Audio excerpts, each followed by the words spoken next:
Ал енді бүгінгі сабақта біз страница ашуды үйренеміз, яғни бизнес страница. Мысалы үшін сіз кез келген клиентке клиенттің рекламасын жасайын деп жатсыз. Например, тамада болсын, мебельмен айналысатын бизнесмендер болсын, немесе жалпы салон болсын, кез келген бизнесқа жалпы реклама жібермей тұрып, сіз страница ашу қажетсіз. Мінекей мына жақта менің страницаларым бар. Мына жақта барлығы менің жалпы клиенттеріме арналған страницалар, достар. Мына жақта қарап тұрсаңыздар, показать менші деп баса салайын. Басты бетте тұрмыз, иә? Наргиза Тұрсынбаева басты бетте. Осы сол жақтағы беттегі показать больше деп страницы дегенге кіретін боламыз. Страница дегенге кіргеннен кейін мына жақта менің бизнестерге арналған страницалар. Кез келген клиентке сіз реклама жібермей тұрып, бірінші орында сіз страница ашатын боласыздар. Енді мінекей сіздерге мен ашып көрсетейін, создать профиль или страницу деп тұр. Давайте страница ашатын боламыз. Жалпы бізге қандай страница ашу керек?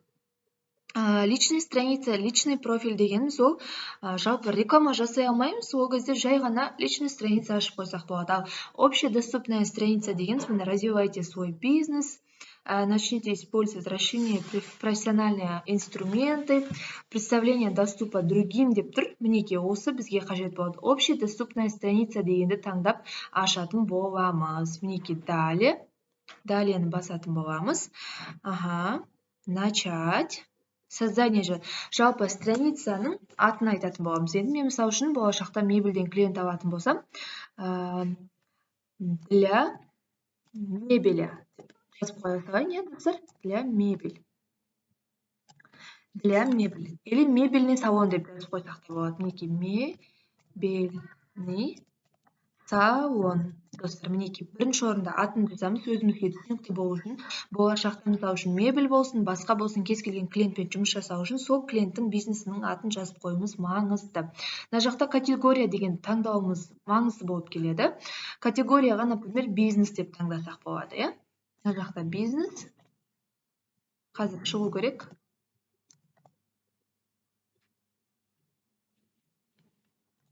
Бизнес. Мінекей домашний бизнес, магазин из кожи, ресторан деп кез келген біреуін таңдасаңыздар болады. Жалпы бизнеске сәйкестендіріп таңдау қажет. Бұл жерде мінекей бизнес-центр, бизнес-консультант, мен жалпы бизнес-центр деп таңдай саламын. Сосын мына жақта биография, достар, биографияны да толтыру өте маңызды болып келеді. Мысалы үшін сіз қандай клиентке жарнама жасайын деп жатсыз, сол клиенттің айналысатын бизнесінің биографиясын жазып қою қажет. Жалпы бұл жерде не обязательно деп тұр, бірақ мен кішігірім жазып кетемін өзім, себебі бұл менің фейсбугымның активностін көбейтеді, сенімділігін көбейтетін болады. Жалпы бұл жерде біз мебельный салон,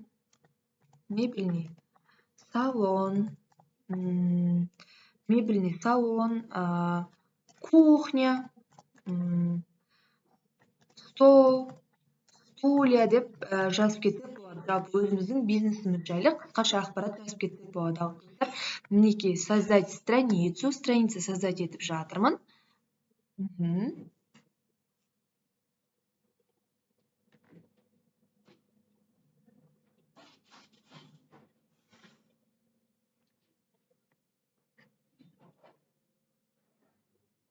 Мінекей создать страницу, сайт.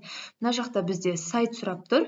Бұл сайт бізге қажет емес. Мына жақта номер телефона тіркейтін боламыз. Достар, жалпы тіркеген дұрыс, өте дұрыс болып келеді. Бұны бізден обязательно сұрайды, номер телефонаны. Мына жақта мен Қазақстан деген тауып алайын.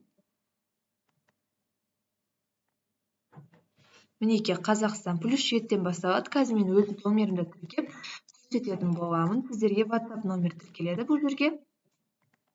WhatsApp-тарыңызға код келетін болады. Сол жақта кодты тіркеу арқылы тіркейсіздер. Мен өз номерімді көрсетіп жатырмын, бірақ болашақта менің алдыма клиент келетін болса, мен сол клиенттің номерін тіркейтін боламын. Сосын электронный почта, достар. Обязательно электронный почта тіркейміз, себебі сіздің подтверждение сұрайды, код сұрайды, немесе пароліңізді ұмытып қалсаңыз, через электронный почта арқылы қайтадан восстановить етіп алсаңыз болады. Так, мен Айлин Сатторбек, қазір мен электронный почтамды көріп алайын, достар. Так, Айлин Саттарбек 14-10 gmail.com. Мінекей достар, осылай электронный почталарыңызды қатесіз жазып тіркейтін боласыздар. Ал кеттік местоположение адреске. Жалпы Қазақстан, бізде Қазақстан деп жазасыздар.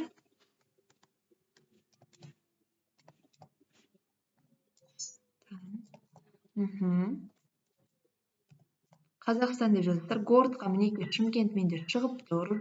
Шымкент қай қалада тұратын болсаңыздар, сол қаланы жалпы клиент қай қалада тұрады, соны жазатын боласыздар. Міне номер тіркедім, электронный адрес тіркедім.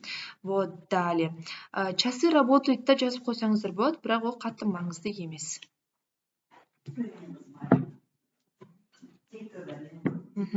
Сосын добавить фото профиля деп тұр, достар. Ол үшін біз былай жазсақ болады. Жалпы бізге мебельдің мынаны уақытын көріп кете салайын мен. Уақытын. Так. Уақыт әлі қосылып тұрған секілді. 6 минут, менде әлі 4 минут бар екен. Сіздерге до конца көрсете салайын. Себебі мен 10 минутқа дейін ғана видео түсіре аламын. Телефоннан болсын, басқа жерден болсын, кез келген мебельдің фотосын табамыз, например.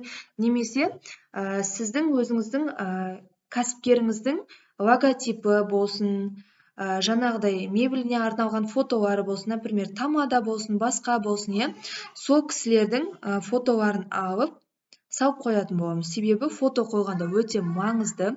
Мына жақта жаңа байқасаңыздар, состояние страницы менде красный болып тұрды. Қазір сарыға ауысты. Мен барлық настройкасын жасап болғаннан кейін ол жасылға ауысатын болады, достар. Қазір мен Телеграмға мебельдің фотоларын жіберіп, осы жаққа страницаға фото қоятын боламын. Себебі фото қойған сайын, сіз настройкаларының барлығын дұрыс жасаған сайын, сіздің страницаңыздың результаты жақсы болады. Сіз Фейсбукқа сенімділік тудырасыз. Қазір мен Телеграм арқылы фото жіберем. Жалпы сіздер болашақта креатив болсын, баннер болсын, компьютерға сохранить етіп алу үшін ең бірінші Телеграмға жіберіп, сол жақтан сохранить етіп алсаңыздар, сіздерге өте ыңғайлы болады. Мен достар, мен жаңағы жерде тұрмын, страница создать етіп жатырмын, Телеграмға кіремін. Сосын мына жақта мінекей фотоларды өзіме сохранить етіп алып жатырмын. Тікелей бұл компьютерға түсетін болады. Ал кеттік енді фотоларды қоямыз. Мінекей. Добавить фото профиля. Мінекей жаңа екі суретім менің тікелей келіп түсті. Открыть. Мына жақта қазір ашылады. Мінекей. И сосын мына жақта мен қазір обложкада қоятын боламын, достар.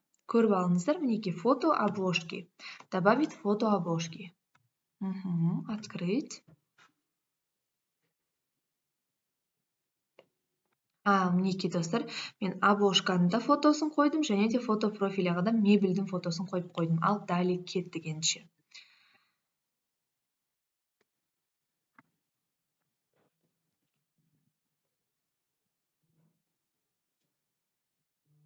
Мінекей, мына жақта WhatsApp тірке деп жатыр, достар. Жалпы мен бұл жерде мен өзімнің WhatsApp номерімді тіркеп көрсетпей қоя салайын. Ал давайте көрсете салайын онда мен сіздерге.